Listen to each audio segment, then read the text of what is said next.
I want to do a quick survey here again before we start, and that is, I want to know who's present here has been married the longest. Now, before you answer, I want to be sensitive to everybody. I have individuals that say, listen, I was married for 48 years. My wife died. I've been single. I was single for about 3 years. I've remarried, and I've been married now for about 3 years, and they wanted to add all that time up together. So here's a way. Who has been married the longest continuously to the person you're married to now? I don't care if it's happily or not, you know, but who's been married here the longest? Anybody more than 50 years? 50 years? How many? 63. Oh, 63, barely a rookie. How many? 62. By the way, I want you to see, it was easy for Dan to say it, but I just want you to see it. For you younger guys, I want you to see a veteran, okay? He didn't flinch. He didn't look right. He didn't look left. He just looked straight and just said, 62. Now, you can get in trouble because one time I said, been married 33 wonderful years. And Tammy goes, you've been married 34. And I said, well, one of them was miserable. Okay, so you can get yourself out of it. The other is not to say anything and immediately turn to her, put her on the hot seat. So a great deal. Well, here's what we're going to do, Dan, is we're going to, here you go. 63. Here's the representative of the his and hers for your for just a reminder. Ask Johnny Davis how long's he been married. Is Johnny here? How long, Johnny? I just told you how to do that, and you went. However, I will admit, she did it this way. She goes, 62? Okay, that was good. I like that. That was sweet and innocent. So there you go. By the way, those are both left feet. I don't know what commentary that has. Let's go the other end real fast. Who's been married here the least amount of time? And it does have to be happily. Okay? How long? A year and 8 months. The only thing that would have been better is if he had given us the days, hours, and minutes of that. Anybody beat? There you go. Anybody beat a year and 8 months? Okay, so here you go. Here's yours just because they don't know what's coming yet, okay? So, for both those who have been married a long time and have stuck with it and those who are just getting started, may I just say my commendation to all of you, right? All right, we're going to talk, as I said, Tammy and I made a list of some things because our seminars take different forms. Sometimes they're Friday night, Saturday. Sometimes they're an all-day Saturday. Sometimes we have more breakout time. Sometimes we have, we've actually done this as part of a vacation Bible school where it was Monday, Tuesday, Wednesday, Thursday, Friday. So as it grows, there's constantly new things that we're feeling are important to say. And so we just made a list of what we think are some really important. You know, I mentioned last night that there are so many couples looking for happily ever after, and we just want to talk, I just want to share a little bit about what finding happily forever after looks like, or some of the things that are important. And the first of these is a first of importance, and I don't say that because this is in a church building and it's hosted by a church. I'm saying it because I'm confident. If you don't remember anything else that we share, I want you to listen and hear this. Because I believe that this has the most significant, the most immediate, the longest lasting value for all marriages, and that is a God-first, God-centered marriage. Now for many, and I heard a couple of amens, that's okay, but for a lot of people that means, well, I'm a Christian, my wife's a Christian, we both believe in God, we both follow Jesus, we read our Bible every day, we go to church, we go to all of church. That means we go to Wednesday night church, we go to gospel meetings. Sometimes when our church doesn't have a gospel meeting, some other church goes, we go there. We go to all the church, we do all those things. We don't lie, we don't cheat, we don't steal, we don't cheat on one another, all those kinds of things. And so we have a God-first, God-centered marriage. But the truth is, it's a little bit more than that. First of all, a God-first, God-centered marriage is according to God's design. And this is what God's design. God's design was one marriage, one woman, one man, one lifetime. Now, there are things that interfere in that. I think that there are some conditions within God's covenant that permits that marriage being dissolved as a result of unfaithfulness. It's for another discussion. But I do know this. It has always been His desire and His design, one man, one woman. And some of those alternative lifestyles, simply put, it's not fair to call them a marriage. They're not according to the design. They don't, and it's a lot more than the bumper sticker that says God said Adam and Eve, not Adam and Steve. That oversimplifies a complex issue, but I'm convinced of this. One man, one woman, if you will, those are the appropriate pieces along with God in the process. It also has to be assembled according to God's directions. Ladies, you might not know this about men. We don't like instructions. We like to have, in fact, we pride ourselves on being able to put together the bicycle on Christmas Eve without the use of any directions whatsoever. And it's an extra bonus if we have parts left over. I mean, that's why we have garages to keep all of our extra parts. So we think we put it all together, and that's what happens sometimes in marriages. A couple goes, one man, one woman, one lifetime, and we know what the instructions are, but our situation's a little bit different, little unique. That may not work for us, and so we put it together the way we see fit. And when we are going down, or our marriage is going down the hill at 90 miles an hour, and we go to apply the brakes, we go, wait, that's what that bolt was for, right? And it comes apart. But it not only is according to His design and put together, but as I said, it has to be for His purpose. Now, I don't know about you men, but in my toolbox today, I have some tools that were passed down from my father. And the one that is a prized possession is a butter knife with the end burned off of it. He used it as a screwdriver when working on the dryer that was still plugged in, and he put it across two of the contacts and burnt the end off that butter knife. Whenever we had company, only 7 people could put butter on their roll because the other one was... Now, the butter knife in a pinch made a pretty good screwdriver. But do you know what makes the best screwdriver? There we go. Okay, I'm just seeing if you're still here. A screwdriver. And when we use a marriage for something other than what it was intended, and we've already talked about it, just for happiness, just for procreation, just for, we're using it in a way it was never intended to work. In fact, it doesn't work very well at all. A God-first, God-centered marriage. Number 2, we have come to learn that love is not about what you get, it's about what you give. That love, as defined by God, is a choice action, a self-emptying of oneself for the sake of someone else. In other words, it's about sacrifice. Any Bible student will think of sacrifice in one of 2 ways. They'll think of the animal sacrifices of the Jewish people as part of their God-given instruction, which by the 1st century, one historian said the blood ran through Jerusalem like the river Kidron. There were so many sacrifices. Not really Hallmark romantic material, right? Or we think of that greatest expression of love ever when Jesus was offered as a sacrifice on the cross for you and I.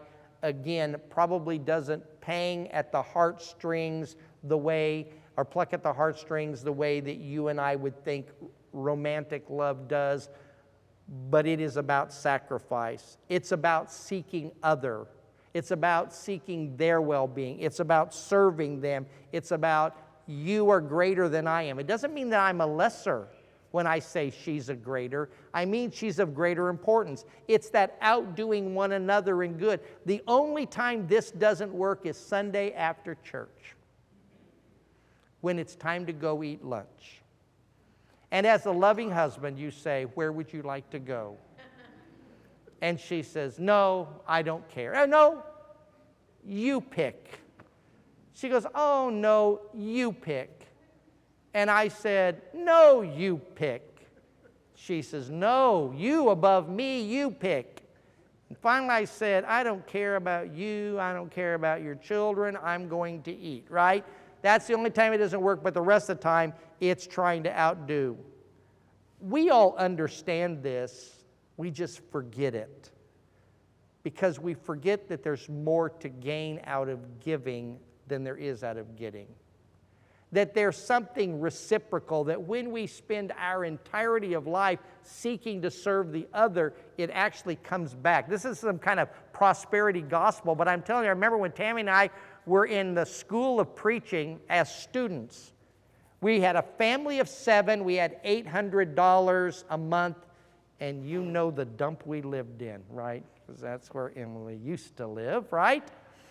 We moved into a little brick house, 700 square foot, and we didn't have much, and we were barely getting by, and somebody came up to us, and they gave us, the local grocery store did these gift certificates. Actually, they sold them as fundraisers for the school, and you paid $20, but they were worth $25, and somebody came and gave Tammy and I a couple of them, maybe 3 of them, $25 each. So we're at the store doing some shopping, and we go by a family. I say a family, it's a mother and 2 kids. The little boy is wearing cowboy boots and a Superman cape and shorts.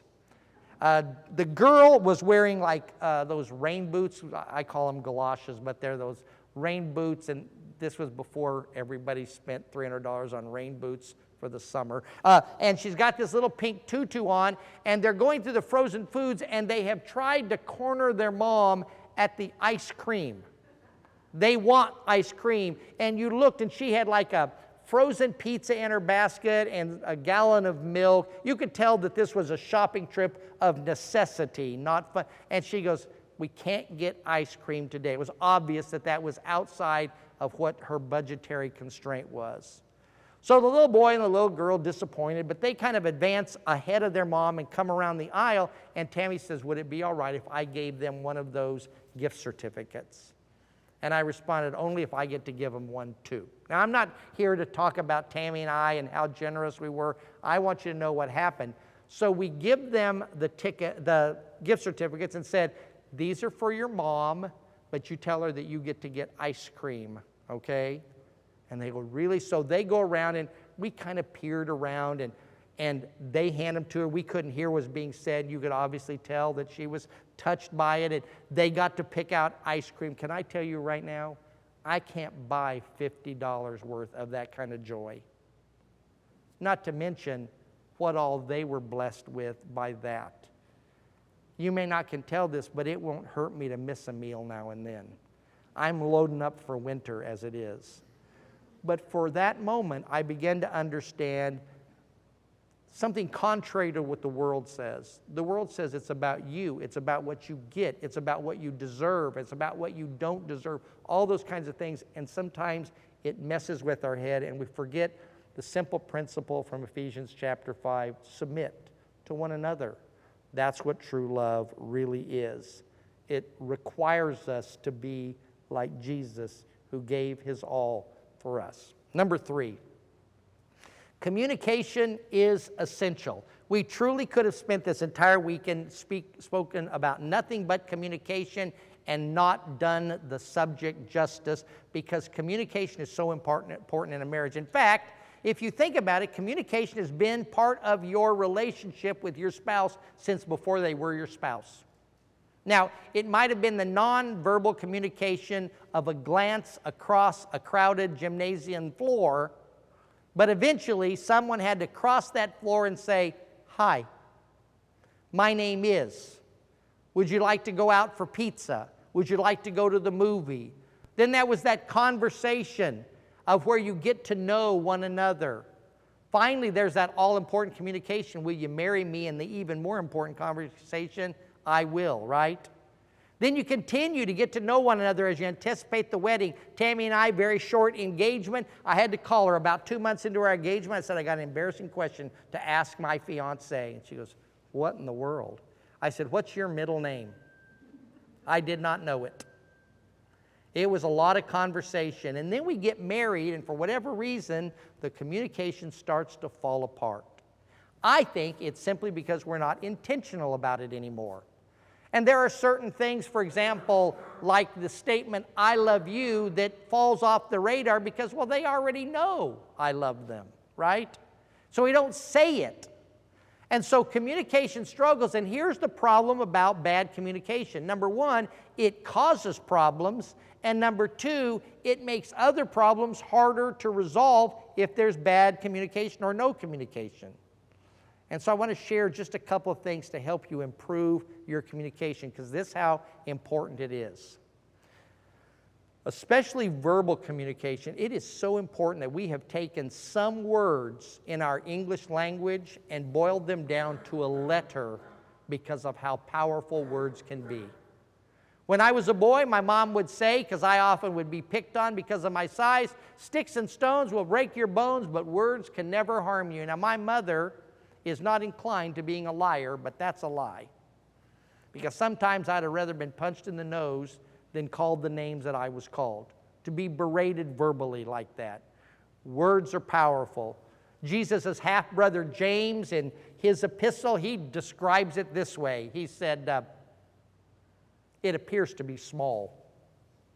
Some argue that the tongue is actually the strongest muscle in the human body. Tammy says it's because mine gets the most exercise, but I don't know if that's the case. But that it is small, but like the small rudder on a ship, it can turn the entire vessel. That to master it is like being the rider on a horse with bit and bridle and reins that controls the mouth of that beast and controls the whole animal. He says, if you can master the tongue, it doesn't master everything else, but the other pales in comparison. He goes, it is a fountain that can blurt out both good and bad, and it seems as if he implies on a moment's notice. It is a small spark that can set an entire forest aflame. The tongue is a powerful, powerful thing, and it really is powerful when it comes to marriage. So here's some suggestions. Number one, and that is fill your vocabulary with good things. You leave less room for the bad things. If your words are filled with the I love you, I appreciate you, thank you, even if it's for the most mundane of things, maybe it is that it needs to be the I'm sorry or even I apologize. Some time back I told Tammy, I said, man, I have an inclination to get migraine headaches. I said, man, I feel a migraine headache coming on, and it's coming on fast. And she goes, I'm sorry. I said, well, it's not your fault. She goes, I didn't say it was my fault.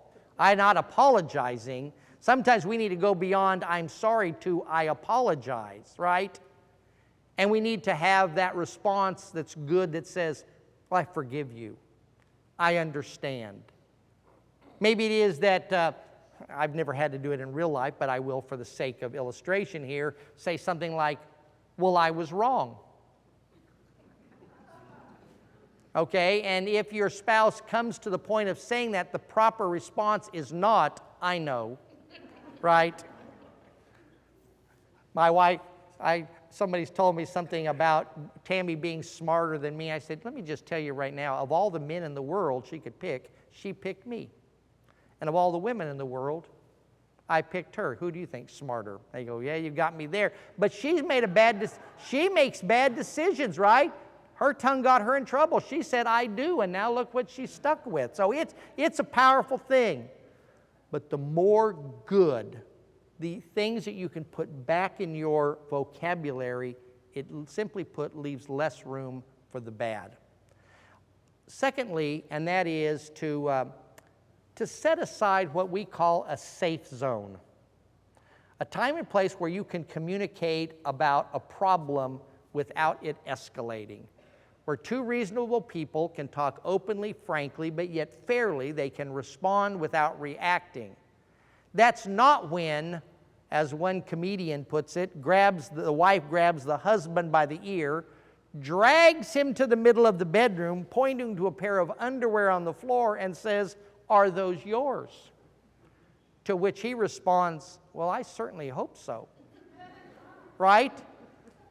That moment of infraction, tensions are high. That's not the time.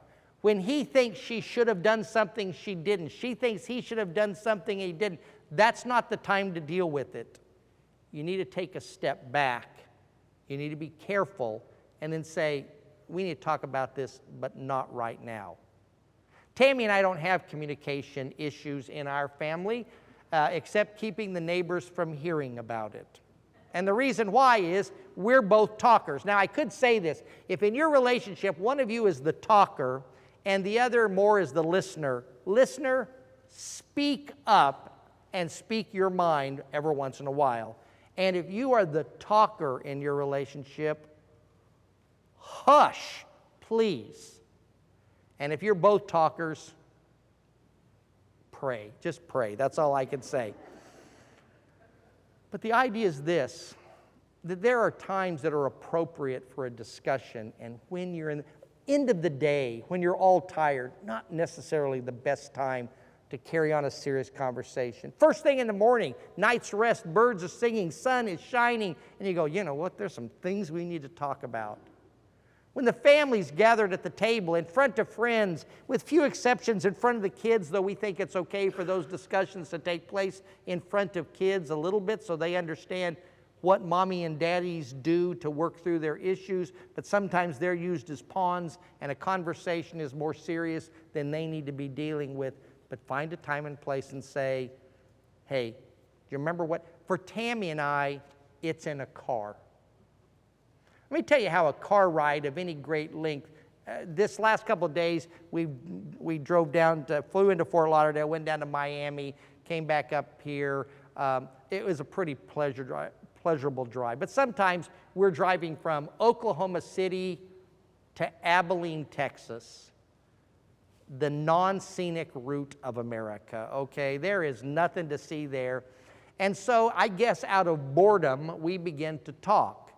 And it's, hey, look at this. What do you think about this? Somewhere about midway, it's, well, really, I hate you and your mother. I mean, that's how it goes. It escalates in there as we run things.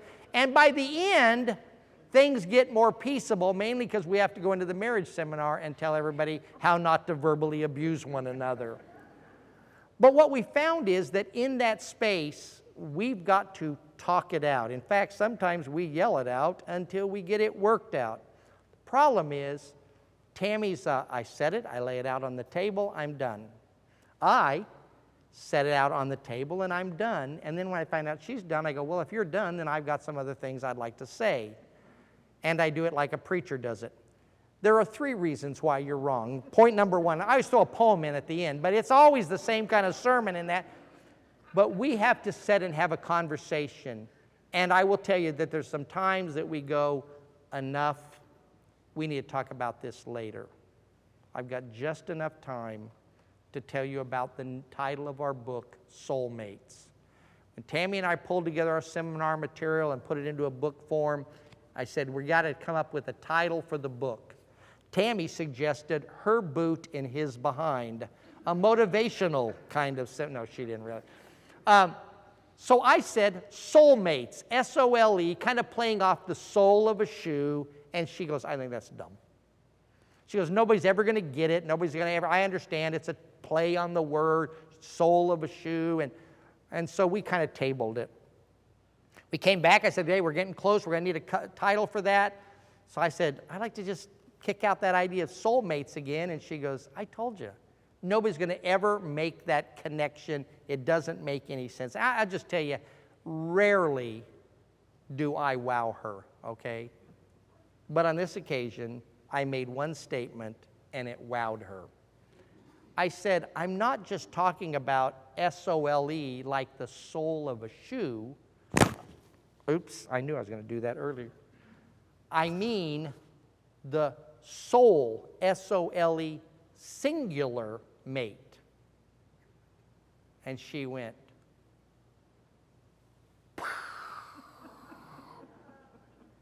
she goes, it never had resonated. By the way, she hates the title of the book, okay?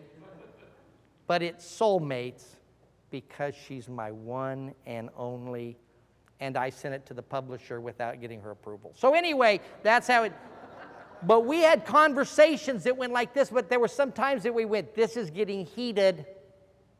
We need to take a step away. That's what it means to have a safe zone. The third is simply put, to learn a new language. Now, I'm not talking about French or German or Spanish, but what I'm saying is, if Tammy and I decided we wanted to go to France. Now, when I was in junior high, I took a French class. She looked at her watch. She says, "You're getting off on a lot of stories there. I'm doing good." I'm doing good. But I said, I took a little French, and I can remember 5 phrases from my French class in 7th grade. So if we were going to go to France, we'd have to take one of those courses. We'd have to do something online, one of those training courses to learn French. And we would probably get to France and nobody would know what we're talking about. And the reason why is because conversational French is a little bit different than what you learn in one of those books. But do you know who I'd be able to talk clearly to?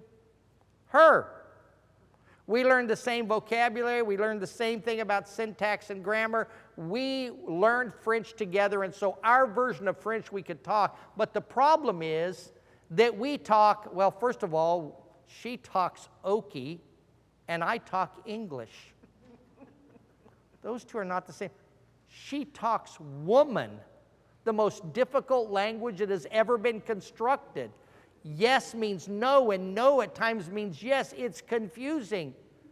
And I speak man. She struggles with it. The easiest language that I think that ever was created. Single syllable words and an occasional Okay, it's easy, but we don't speak it, so we spend our entire communication life trying to translate each other. All I can ever think of is I was 8 years old, because I know exactly when it was. My grandfather worked for the Holly Sugar Company. They take and grow sugar beets, and they extract sugar from them and produce it into white sugar that you get in packets. But he was over the fields. He was a field manager, but he didn't handle the employees, the field workers, most of whom were Hispanic. My grandfather did not speak a single word of Spanish at all. I mean, he couldn't even say guacamole, okay? I mean, he couldn't speak Spanish at all. But occasionally, one of those field workers would come to his house, maybe wanting their paycheck. And I remember my grandfather standing on the porch, and he goes, this is him trying to speak to them, "No checky hero." He thought if he put some kind of an ending on it, he was speaking their language. And they're going, "Me no understand," okay?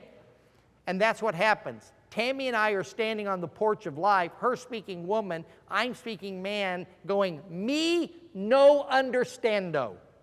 And that's what most couples go through. So what we need is a new language. This is the language we suggest. Go to 1 Corinthians chapter 13, that so-called love chapter. It's really not as much about love as it is about spiritual gifts, but there is a lesson there. That's where love is patient, love is kind, all of those explanations of marriage, of love. And I'm convinced, since all of those are verbs, they're all actions, and they should permeate our language. You want to know what the real love language is? It's not words of affirmation and physical touch. Those aren't love languages. The love language is 1 Corinthians chapter 13, when our conversation looks like that. Think of it this way. Our communication is patient. What if we gave our first thought a second look before we said it? What if we were slower to speak and quicker to listen in our communication? How different. Have you ever said something and went, probably shouldn't have said that, but at this point, I'm going to defend a bad position, right? Because I've already let it out of my mouth. What if our conversation was kind?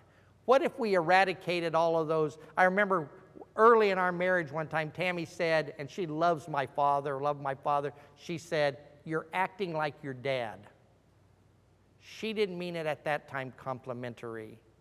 I went, "Well, thank you." I thought it was a compliment, right?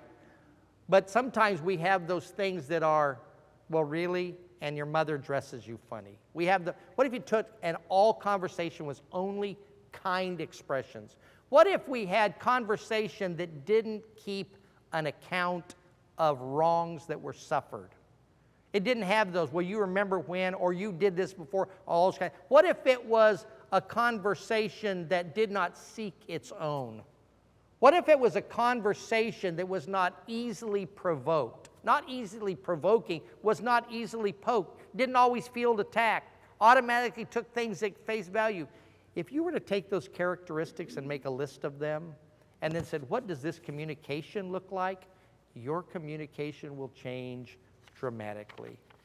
Communication is essential to a good marriage relationship. Also a staple is nice. So, number next, forgiveness needs to be practiced.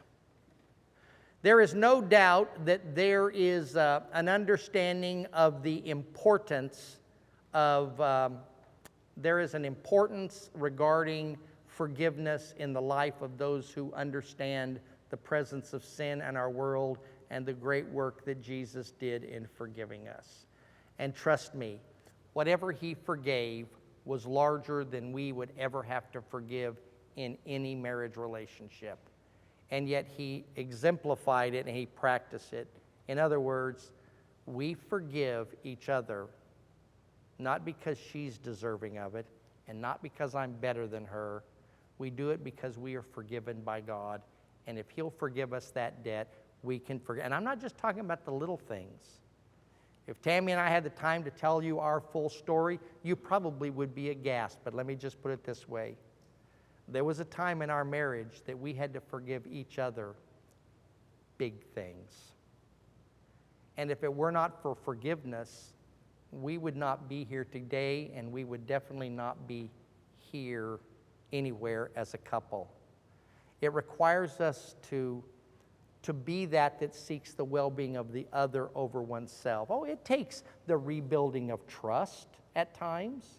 And it doesn't mean that everything is forgotten. You know, sometimes we're spiritual elephants. We never forget.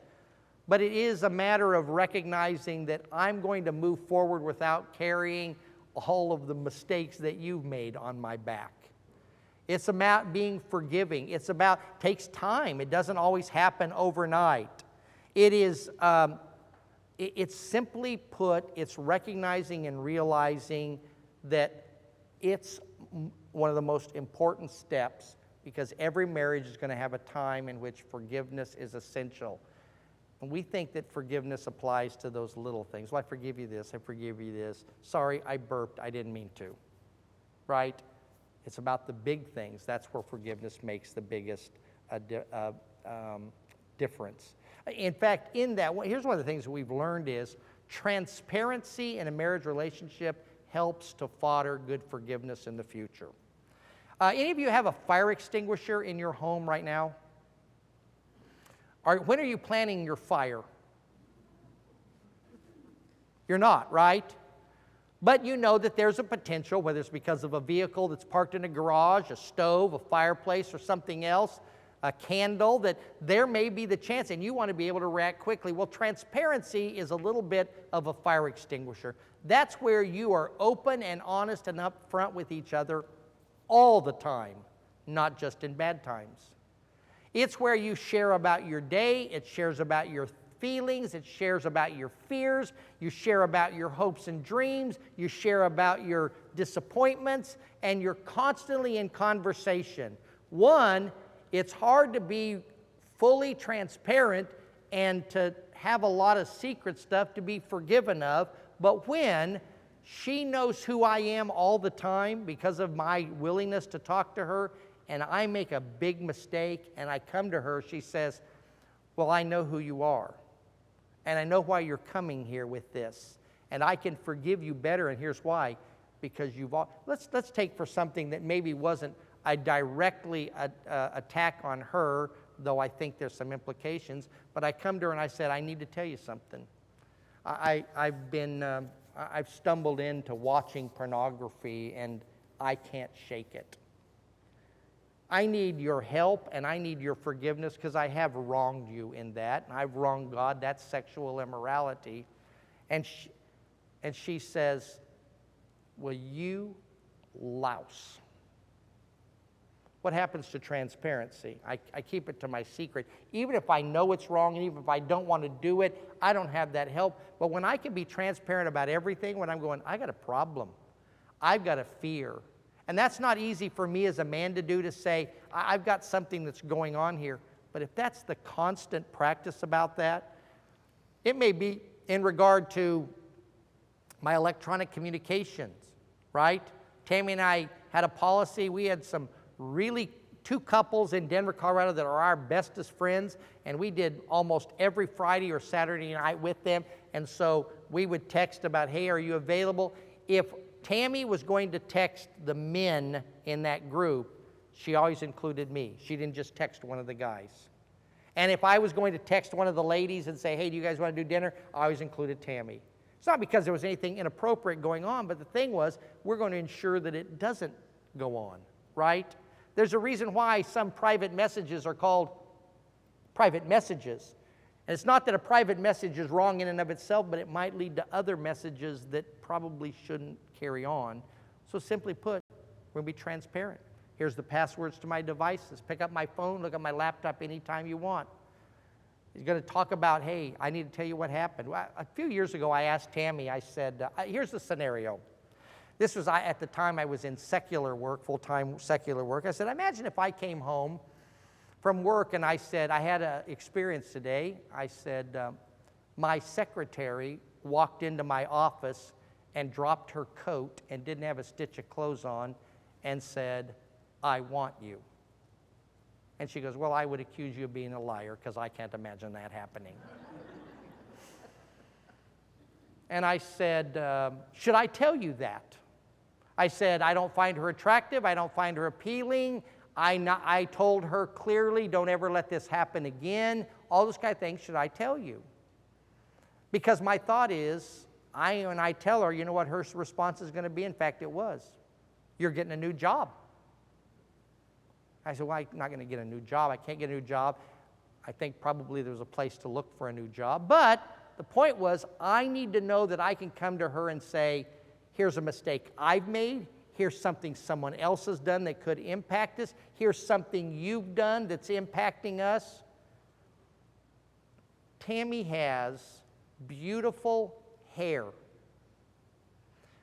Weekly, somebody comments on Tammy's beautiful hair. We were in Miami, a lady that didn't speak English at all went, you know, trying to tell her hair was beautiful. But Tammy has an inappropriate relationship with her hair. There's three in our relationship, me and Tammy's hair. She fights it all the time. A few months ago, she came in with a new style to her hair. And I will tell you, I think her hair is beautiful every way she wants to do it, for the record. But this was one of my less favorite. And she asked the question that every man hates. You already know what it is, don't you? What do you think? And I go, I think if the Packers really work hard, they can get back to the Super Bowl. I'm thinking about anything but what. And finally, I tap danced. And by the way, I have no problem voicing my opinion, but every once in a while I go, give your first thought a second look, okay? And I finally said, it's not my favorite. And she says, wow. And I'm like, I didn't. She goes, no. She goes, that must have been huge for you. Right? Now, I try not to walk in, like she'll go, do I have lipstick on my teeth? And I go, no. You know, I don't want to be that guy. But the point is what? To have that relationship where we have been talking all the time, and it's not seen as ugly. It's about being conversational. And when it comes to forgiveness, transparency goes a long way in helping that. Okay, running out of time, we've got two more. Number one has to do with intimacy. Tammy and I sometimes in our seminars will do a complete separate section where I could talk to the guys in the most uncomfortable conversation I ever have to have with a bunch of guys.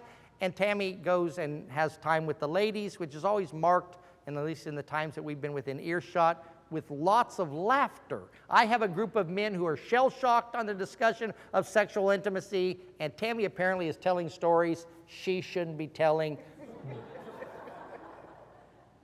But I will describe this story that she often tells because it best illustrates it.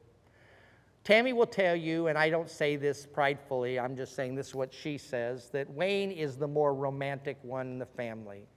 I'm the card, I'm the, hey, I got some great idea about doing something for our anniversary or for Valentine's Day. And it's not that she's not caring, she just doesn't operate that way. But I had to speak 2 days at a youth conference that was just on the other side of Denver, which meant I went over there in the afternoon, I spoke, I didn't get home till late, I had to get up early the next morning, get back over there, and I spoke all day, and I came home that Saturday night, and Tammy said, I don't know what, but I thought, I've got a great idea. I'm going to do something nice and romantic. She had heard me comment one time, I think it was actually, we'd seen it on a hotel or motel television about a spa that offered the hot rock massage. And I had commented, I think that would be great. So Tammy decided I needed a hot rock massage, but why pay for it when she could go to the park and get some rocks? So Tammy went to the park and got some of these big river rocks, and she says in retrospect she did not think all the way through the process because she thought, well, how am I going to heat these rocks? How about the microwave? Not realizing that is the potential that rocks will explode in the microwave, but these didn't, so she got them to the surface temperature of the sun in the microwave, and I got it home, and she had sent the kids off. They had the house to ourselves. She had laid this beautiful sheet over the bed, and there were these flower petals and candles, and I'm like, hey, we having company? I didn't know what was going on there. And she says, I'm going to give you a hot rock massage. Now, I will tell you, I didn't think through it either. I went, we should go for that plan. I like that. So she said that she got ready for it and realized, hey, wait a minute, they always have some kind of special massage roll. This was long before everybody had a holster full of essential oils with them at all times. And so she said, all I had was either cooking oil, or I did have some oil that comes like, not as a sunscreen, but, sun tanning oil. So she chose that. She says, kind of fruity, coconutty, she'd do that. So she says, I put a little bit of that on my hands, and I'm like, and I'm just going to tell you right now, guys, it was everything I had dreamed it would be. But that was about to change. Because she reached over and she got the first rock, which was still extremely hot, and her hands were slippery, which means she did not have full control. It slipped out of her hand, and it landed square in the middle of my bear, except for oiled back. And in the words of the Apostle Paul, I bear on my body the brand marks, okay? It hit there, and I squealed like a stuck hog. She's trying to pick it up, but it's slick like a stuck hog. It's bouncing all over my back. If the kids had come in, they go, that is one freaky couple, because I'm going, woo, woo, woo. It was bad in there, okay? But for us, we think that that describes intimacy perfectly. It is not the way it is on the television and in the movies. God has given us sexual intimacy, certainly for a part of His cycle of reproduction, His law of each begat after its own kind, but He has blessed mankind with a pleasure aspect. We are both sexual beings. I find it interesting that in the description of Adam and Eve, we don't have how tall they were, how fat they were, the color of their skin, the color of their eyes, the color of their hair, but we have them described as one was male and one was female. Those are sexual designations. And the Apostle Paul said this is an important part of marriage, designed by God to be practiced there. Don't keep it from one another. And even if you take a time away, don't take away too long, lest you be given to sexual immorality. It's not only, but it's an important part of marriage, but I need you to also understand this. It's not the most important part of marriage. When there is not sexual intimacy, physical touch, a marriage will struggle. A marriage that is based entirely on physical intimacy, it will fail. Because there are any number of things that can interfere with that. Health, life that comes along, married for a long time and things change within us physiologically. It is important. Don't confuse the act of sexuality with the only thing that sexual intimacy is. Sometimes it's an arm over a shoulder. Sometimes it's a hold in the hand. Sometimes, especially when we're younger, it may very well be that there are some things that are being neglected. And as one lady I recently saw, she goes, I want you to imagine this, that your husband is hungry. That's a God-given desire. And that each night you make dinner for him. And he likes your dinner. He likes it a lot. And then one night you said, I wasn't in the mood for cooking dinner. And you say it the next night, and the next night, and the next night. He has a natural God-given desire. You have been what satisfies that particular desire, and one day you say, what? I'm done with that. He's going to go for takeout if you're not careful. So this important part of marriage, which was to be expressed in and only in marriage, important. But there are times when passion isn't always the fashion. And it's why we have come to understand that sexual intimacy is a stair step into full intimacy. In other words, it's one of those things that joins us, but as we become mingled, it's not. We saw an article about an attorney and his wife in New York City that said they put sex on their calendar. I think they did it just to spite their kids, but that's just me. But they said the truth was every important thing in their life ended up on the calendar. And if that wasn't put on the calendar, it actually got forgot. I don't know, that seems to be, like I said, a little less than romantic. But the point was they were going to be intentional about it. But as you move along in life, it may be that what the regularity of the calendar, that changes for any number of reasons. And it's great when you can come to a place that says, hey, it's Friday. And she says, yeah, Tuesday of next week will work, right? In other words, it's not the only thing that matters. Really important, but not the most important thing. We want to encourage you to have a conversation with your spouse about your sexual intimacy.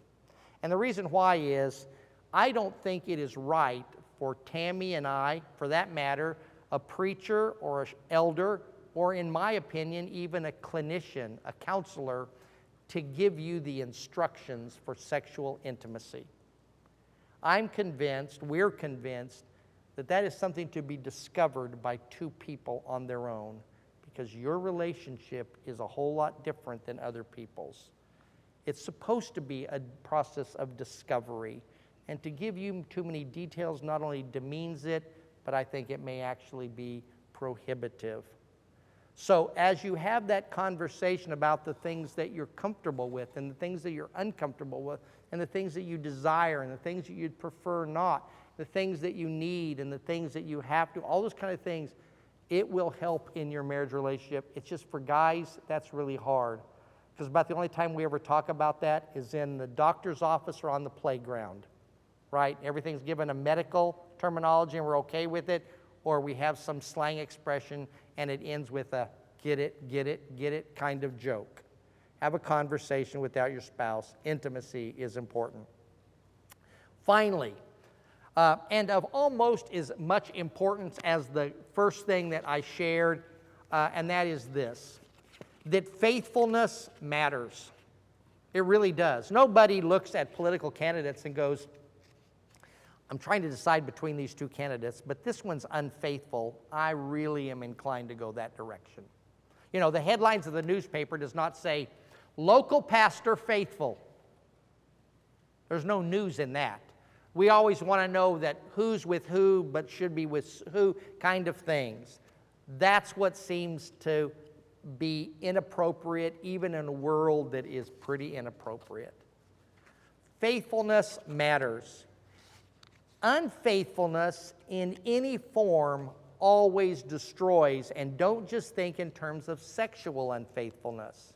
You can be unfaithful with your children. They can get all the attention in the world, and your spouse is now playing second fiddle to all of that. I understand kids bring a great responsibility, but you were partners before you were parents. In fact, it's your partnering that made you parents. Don't forget about the partner part, because one day those kids are going to scatter, and you're going to be stuck potentially with somebody you did not know, because they have changed over the last 20 years, and you guys haven't had a conversation.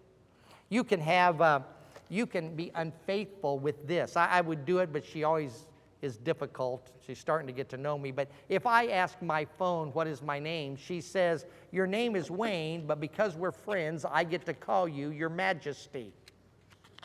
Tammy will not call me Your Majesty. And my phone will tell me the weather outside, the movie times, what's happening in the news. And if I'm not careful, I find myself at our romantic date going, hey, I hope you are having a good time, emoji, emoji, emoji, even though Tammy's sitting across the table, because my phone has become my very best friend. You can be unfaithful with your pastimes, even those that are not inappropriate. Guys, you can be unfaithful with the guys that you play golf with every single weekend. Ladies, your particular activities, if you're constantly going, I go on vacation with my girlfriends, my besties, my husband doesn't like to travel like that, so I leave him behind, and that's every single summer. At some point in time, though it is not sexual unfaithfulness, and in and of itself may not be a sin, it is an unfaithfulness that destroys and picks at your marriage. And I've mentioned a couple of times, and should probably a couple hundred more, that there is no place for pornography in a marriage. Individually, as a couple, I can show you economically, I can tell you psychologically, I can show you socially, and I most certainly can show you spiritually or biblically that it never pays off. I recently saw a statistic that said for every $1 spent in the multi-billion-dollar industry of pornography costs our society of a minimum, costs us $100 per dollar spent. So if it's billions of dollars, it's hundreds of billions of dollars, and that's just economically. If you have that going on in your life, find a way out of it as soon as you can, because faithfulness matters. I've got a little card here, and it's kind of a reminder to me about faithfulness. There was a young man, the story goes, and it's a true story. You can look it up on the internet, because everything on the internet is true. But this one is a young man, a computer programmer. He was living in Cleveland, Ohio. His father died. His mother asked if he would present the eulogy. The eulogy is when you get up and you speak well of somebody, not just the obituary, the facts and figures, but you tell. And so he began to write down the things that he wanted to say about his father, and he ran into a brick wall. He said, my father was a good man. He was a good father. He was a good husband, but he had no real accomplishment to his name, no distinguished military career. He hadn't climbed to the accolades of academia. He hadn't climbed the corporate ladder. He hadn't invented or discovered anything. There was nothing noteworthy about my father. He said, I thought how tragic it was that I'm getting ready to give a eulogy of my father was a good man, but I didn't have anything to say. And so as he racked his brain, he said something came to the surface.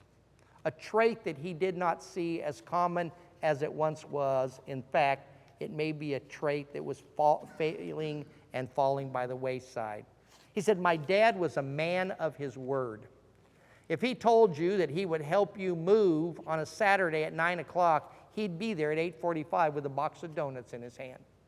If he told you he'd mow your grass or water your flowers while you were gone, you didn't have to call back and remind him. He asked you to, he said he would pick you up at the airport, he would be there faithfully. He said, my dad was a man of his word, and that is a great characteristic. So after he offered the eulogy, he decided that he wanted to share his father's legacy. And so he created these little business card-sized cards that simply say on them, "Because I said I would." The idea is that you would take that card, and if you offered to mow somebody's grass while they were out of town, you'd write on that card, "I'll mow your grass." And the reason why? Because I said I would. Because I'm going to be a person of my word. And that when I do that, and you return, and you give me the card back, and it's a reminder that I am becoming that. The whole thing exploded. The guy quit his job as a computer programmer. Now he travels all over the world talking about this idea. You can buy these little cards online. I'm going to put some at the back table, but here's what I think. Whether you do it literally or metaphorically, each and every day, you need to be handing that card to your spouse that says, "I love you because I said I would. I forgive you because I said I would.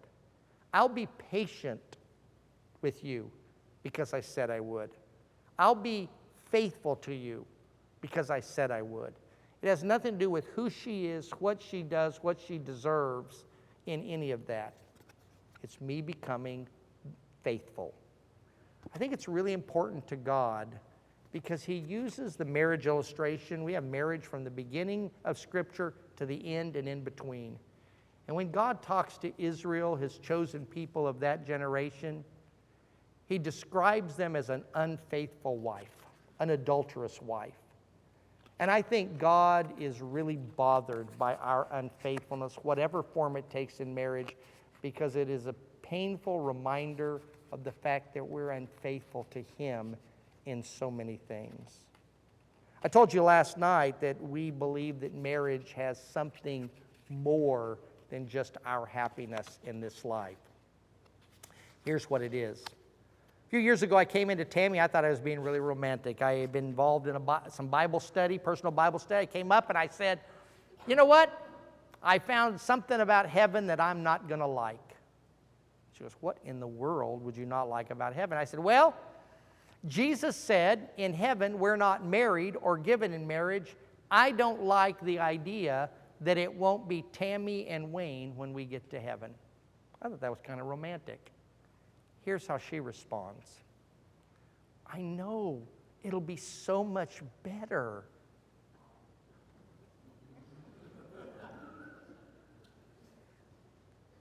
You know what? She's right.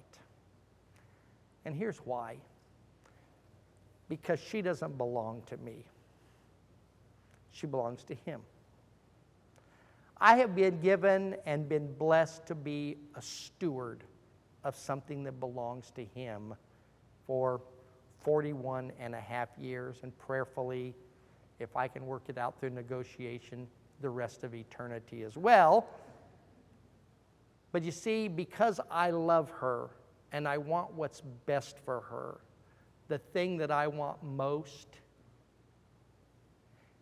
is the day that I take her hand out of my hand and put it into the hand of the person who loves her even more.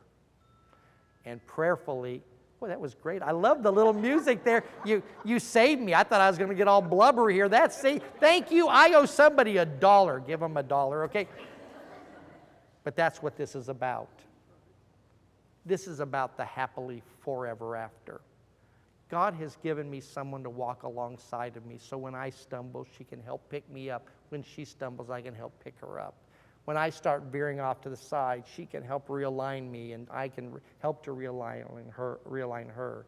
Somebody to walk alongside me in the difficulties of this life to get me to where he always wanted me to be. It wasn't in this mess. God created us to live in a perfect relationship with him, and we blew that. We messed it up with sin. And God said, here's a blessing that I have foreseen that will help you through those difficult times until I get you back where you belong. That's what God's blessings are, and marriage is one of those. When you begin to see marriage as more than just an agreement with two people, with reciprocal blessings, in which each agrees to go so far in return for something else, it'll always come up short. But when you see it within that grand scheme of God, And simply put, you say, I'm going to do what I do in faithfulness because that's what God is asking of us. Tammy and I often say that marriage is all about the soul. This time, S-O-U-L. It's all about our spiritual walk, and our spiritual walk is all about our marriage. And when those two are walking, no pun intended, side by side, we find that our marriages flourish. Our future in this life is grand, and the future in the next is guaranteed to be glorious. Could we talk more about it? Sure, we haven't even talked about those obnoxious kids. We hope you'll attend one of our First Step seminars sometime in the future. I want to thank you for being here. We stop abruptly. We want to be a good steward of your time. You've been kind enough to listen attentively and to sit there patiently. Our prayer is that something good has been said for you. And I tell you this, and I'm just not saying it as my concluding remarks. We frequently pray for the people who have attended our seminars. You will be part of that prayer list. We'd ask that you continue to pray for us, that God will give us doors of opportunity, and for our own marriage. We haven't worked through all those things. In fact, Tammy said she would never marry again.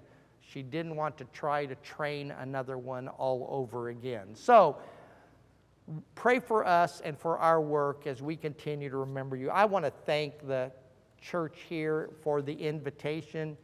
David, I hope you don't reap the hazards of this from here on out, but David did a great job in organizing things. Many of you are here because of the promotional work that was done that had nothing to do with Tammy and I, other than us being here. I'm thankful for each of you being here, for the leadership here and their willingness to allow us an opportunity.